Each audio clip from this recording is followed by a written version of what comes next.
दोस्तों, जो उड़ीसा में ट्रेन का एक्सीडेंट हुआ है उसमें कई सवाल खड़े हो रहे हैं। क्या उसमें तकनीकी गड़बड़ी की वजह से हुआ है या फिर किसी जानबूझ के कोई साजिश हुई है या फिर कोई ना कोई रीज़न, क्या रीज़न है इसके पीछे, तो कई सवाल खड़े हो रहे हैं। उड़ीसा ट्रेन हादसे में मरने वालों की संख्या अब 288 तक पहुंच गई है। 1000 से अधिक लोग घायल हुए हैं। इनमें से 56 की स्थिति गंभीर बताई जा रही है।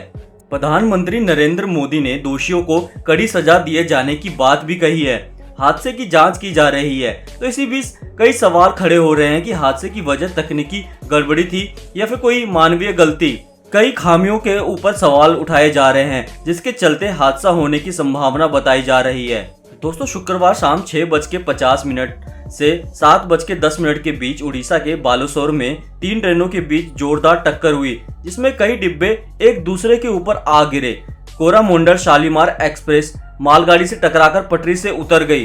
तो इसी बीच यशवंतपुर हावड़ा सुपरफास्ट ने पटरी से उतरे डिब्बों को टक्कर मार दी। टक्कर इतनी जोरदार थी कि डिब्बे हवा में उछल गए, कोच एक दूसरे पर चढ़ गए। दोनों ट्रेनों के डिब्बे बुरी तरह से क्षतिग्रस्त हो गए। रेल मंत्रालय ने दुर्घटना के कारणों की जांच के आदेश अब दे दिए हैं। तो वहीं उड़ीसा ट्रेन हादसे को लेकर कई सवाल खड़े हो रहे हैं। इस बीच उड़ीसा ट्रेन हादसे को लेकर जो सवाल हो रहे हैं वो कोरामंडल शालीमार एक्सप्रेस उस ट्रैक पे कैसे आ गई जिस पर पहले से एक मालगाड़ी खड़ी थी, या तकनीकी खराबी थी या फिर कोई भूल हो गई हो।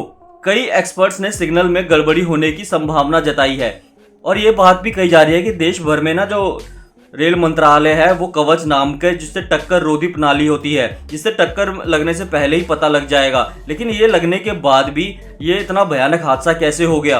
अगर मान लीजिए ट्रेन अगर गलती से सिग्नल पार कर जाए तो कवच अलर्ट करता है। सिग्नल पार करना ट्रेन हादसों का प्रमुख कारण है।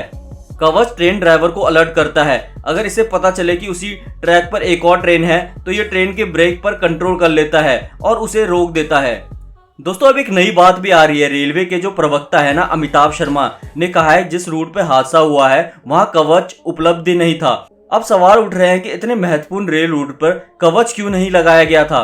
कोरमंडल एक्सप्रेस के सबसे अधिक प्रभावित हिस्से स्लीपर क्लास के डब्बे थे। दोस्तों, आपको बता दें कि आमतौर पर छुट्टियों के दौरान यात्रियों से भरे रहते हैं।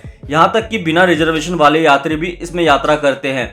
तो ये किसकी गलती है, या फिर ये मंत्रालय की गलती है, या फिर कोई भूल हो गई, कोई किसी वजह से हो गया हो? क्योंकि ऐसा तो नहीं होता ना कि एक ट्रैक पे पहले से कोई गाड़ी खड़ी है और उसी ट्रैक पे दूसरी ट्रेन आ गई हो। अगर आपके पास कवच है तो कवच को आपको ऐसे ऐसे रूट पे तो लगाना चाहिए ना जहाँ पे ट्रेन की आवाजाही बहुत ज़्यादा होती है।